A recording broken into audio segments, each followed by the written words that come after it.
सुप्रभात। मैं डॉक्टर संदेश, प्राध्यापिका हिंदी, राजकीय वरिष्ठ उपाध्याय, संस्कृत विद्यालय अलवर। आज हम कक्षा 11 हिंदी साहित्य की पाठ्य पुस्तक अंतरा भाग 1 के काव्य खंड का प्रथम पाठ कबीर का अध्ययन करेंगे। बच्चों, हिंदी के प्रसिद्ध कवि कबीर का नाम तो आप सबने सुना ही होगा। आपकी पाठ्यपुस्तक अंतरा में कबीर के दो बहुत ही महत्वपूर्ण पद, अरे इन दोहुन राह न पाई और बालम आओ हमारे गहरे, दिए गए हैं, जिनका हम भावार्थ जानेंगे। तो बच्चों, उससे पूर्व हम संत कवि कबीर का परिचय पढ़ते हैं।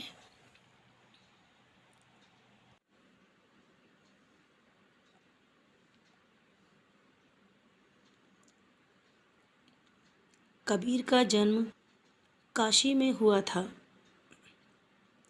कहा जाता है कि वे स्वामी रामानंद के शिष्य थे। कबीर ने अपनी रचनाओं में स्वयं को जुलाहा और काशी का निवासी कहा है। जीवन के अंतिम समय में वे मगहर चले गए और वहीं अपना शरीर त्यागा। कबीर ने विधिवत शिक्षा नहीं पाई थी। उन्होंने कहा भी है कि मसी कागद छुओ नहीं, कलम गहे नहीं हाथ, किंतु वे प्रारंभ से ही संतों और फकीरों की संगति में रह रहे थे। अतः उनके पास उच्च कोटि के ज्ञान के साथ साथ मौलिक चिंतन की विलक्षण प्रतिभा भी थी। निर्गुण भक्त कवियों की ज्ञान मार्गी शाखा में कबीर का सर्वोच्च स्थान है।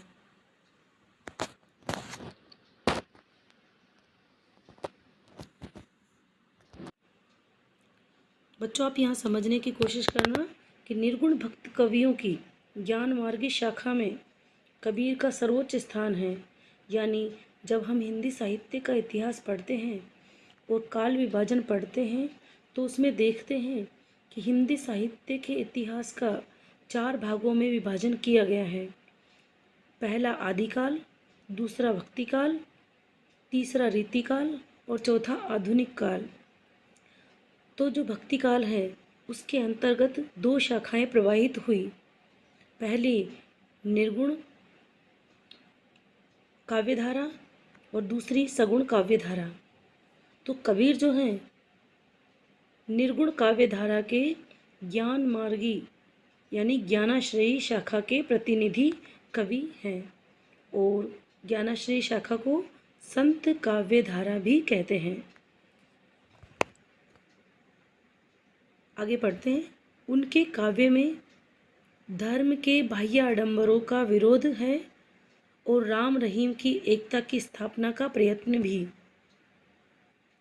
उन्होंने जातिगत और धार्मिक पक्षपात का बार बार खंडन किया है। वे हर प्रकार के भेदभाव से मुक्त मनुष्य की मनुष्यता को जगाने का प्रयत्न करते हैं। कबीर के काव्य में गुरु भक्ति, ईश्वर प्रेम, ज्ञान तथा वैराग्य, सत्संग और साधु महिमा, आत्मबोध और जगत बोध की अभिव्यक्ति है। उनकी कविता अनुभव के ठोस धरातल पर टिकी होने के कारण विश्वसनीय और प्रामाणिक है। कबीर की कविता की भाषा में जनभाषा की सहजता के साथ साथ भावों की गहराई भी है। उनकी काव्य भाषा में दार्शनिक चिंतन को सहज रूप में व्यक्त करने की शक्ति है।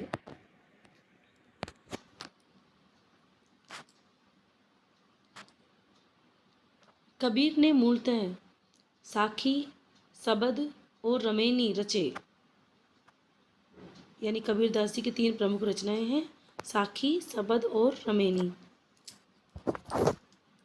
उनकी रचनाएं मुख्यतः कबीर ग्रंथावली में संग्रहित है, किंतु कबीर पंथ में बीजक का विशेष महत्व है। कबीर की कुछ रचनाएं गुरु ग्रंथ साहब में भी संकलित हैं। पाठ्य पुस्तक में कबीर के 2 पद दिए हुए हैं। पहले पद में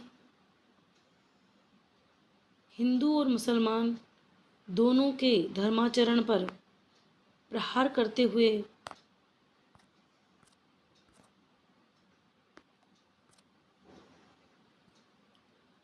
बाह्य आडंबरों और कुरीतियों की आलोचना की गई है।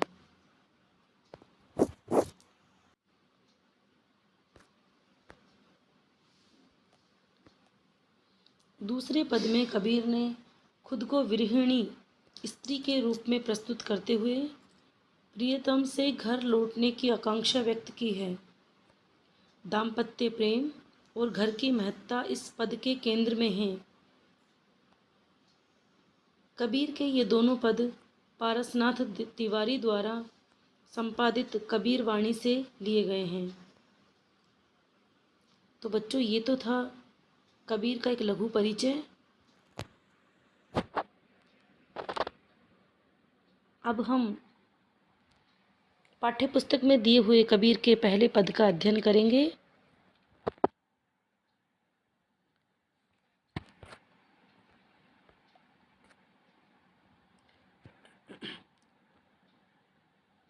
बच्चों, हम पहले पद का वाचन करेंगे, उसके उपरांत कठिन शब्दों के अर्थ जानेंगे और फिर पद का भावार्थ समझने की कोशिश करेंगे। तो चलिए प्रारंभ करते हैं। अरे इन दोहुन राह न पाई,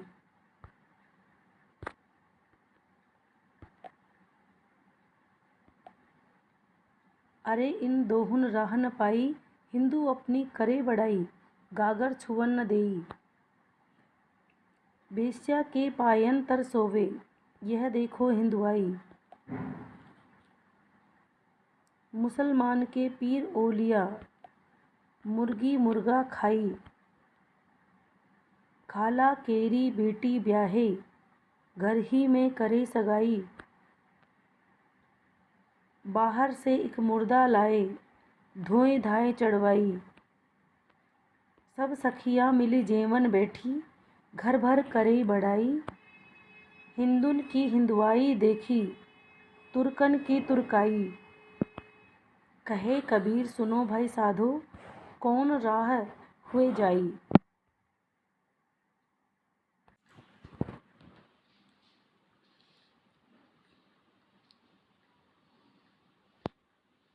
बच्चों, अब कठिन शब्दों के अर्थ जानते हैं। दोहुन, दोहुन, दोहुन अर्थात दोनों ने, यानी हिंदू और मुसलमान दोनों ने।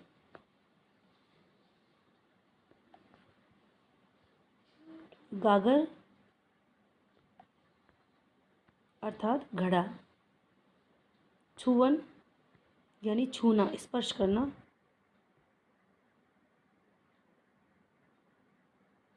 वेश्या यानी वेश्या। पायन यानी पैरों। तर यानी तले, नीचे।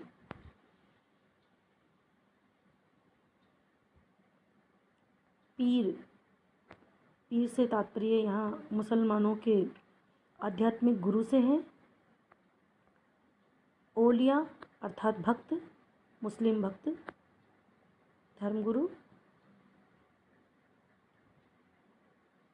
खाला यानी मौसी।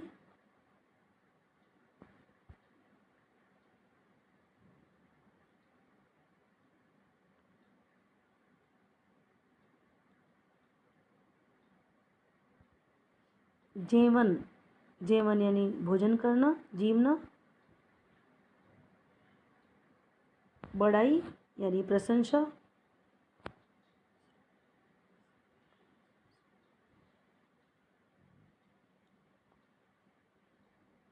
हिंदुआई यानी हिंदू नियम। तुर्कन, तुर्कन से तात्पर्य यहाँ तुर्क अर्थात मुसलमान, मुस्लिम लोग। तुर्काई यानी मुस्लिम नियम।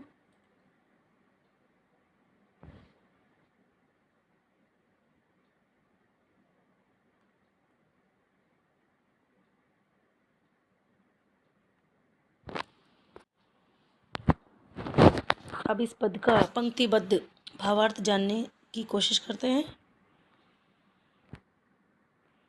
अरे इन दोहुन राह न पाई। जैसा कि हमने पाठ परिचय में पढ़ा था कि इस पद में कबीर ने हिंदू और मुसलमानों के धर्माचरण पर प्रहार करते हुए बाह्य आडंबर एवं कुरीतियों की आलोचना की है। तो कबीरदास जी कहते हैं कि अरे इन दोहुन अर्थात इन दोनों ने, हिंदू और मुसलमानों ने, राह न पाई, ईश्वर प्राप्ति के सही मार्ग को नहीं पाया है। यानी हिंदू और मुसलमान दोनों ने ही ईश्वर को प्राप्त करने का सही रास्ता नहीं चुना है। हिंदू अपनी करे बढ़ाई। कवि हिंदुओं के बारे में चर्चा करते हुए कहते हैं कि हिंदू लोग अपनी करे बढ़ाई, अपनी बढ़ाई यानी प्रशंसा स्वयं ही करते हैं। गागर छोड़ न दे, और अपनी गागर यानी पानी के बर्तन को, घड़े को किसी को छूने तक नहीं देते।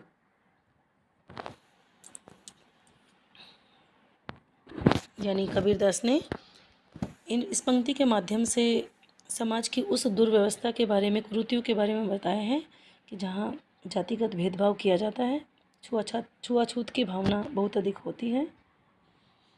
कि एक तरफ तो हिंदू लोग, हिंदुओं में उच्च जाति के लोग अपनी बड़ाई, जातिगत बड़ाई स्वयं ही करते हैं, गागर छोड़ न दी, और नीचे जाति के व्यक्तियों को अपनी जो मटकी है पानी की वो छूने भी, स्पर्श भी करने नहीं देते।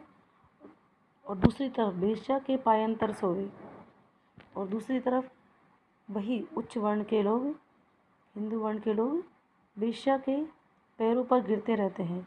यह देखो हिंदुआई, यानी वेश्याओं के साथ रमण करते हैं। तब उस समय हिंदुओं की यह हिंदुआई यानी उनकी श्रेष्ठता की, उच्च वर्ण का बनने की भावना कहाँ चली जाती है।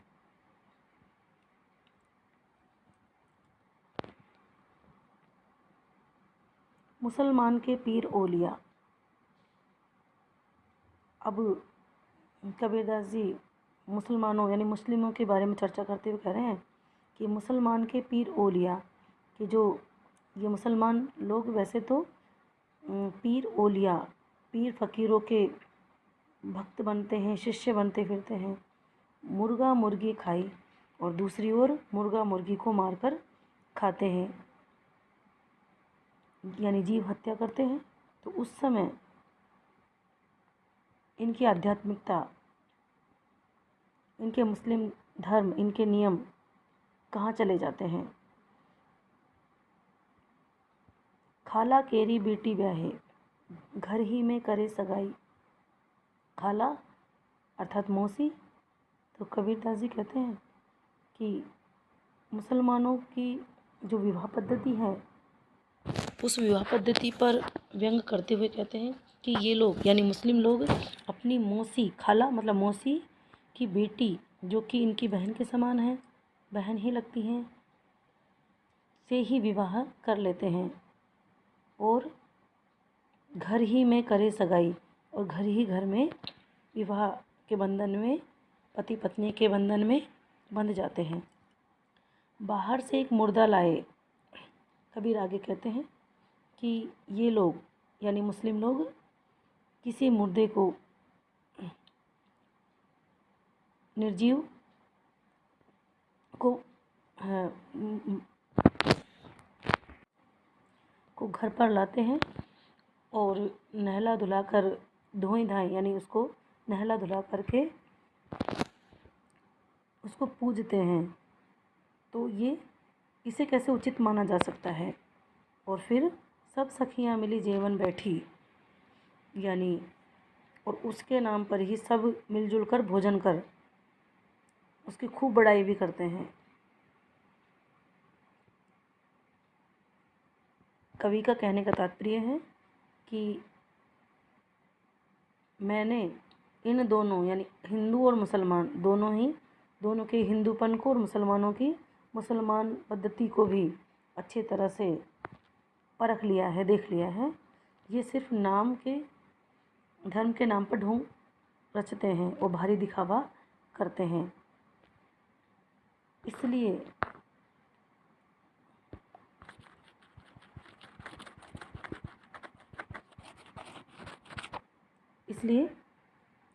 कहे कबीर सुनो भाई साधो, कौन राह हुए जाई, कि हे सच्चे साधको, अब तुम ही निर्णय करो कि कौन राह हुए जाई, कि ईश्वर प्राप्ति के लिए तुम्हें किस रास्ते पर चलना है। तो यह निर्णय हम सबको स्वयं ही करना है। तो इस पद में कबीर ने इस प्रकार हिंदू और मुसलमानों के दोनों के ही बाह्य आडंबरों पर, कुरीतियों पर कटाक्ष किया है, व्यंग किया है और दोनों को ही पवित्र आचरण के लिए प्रेरित किया है। धन्यवाद।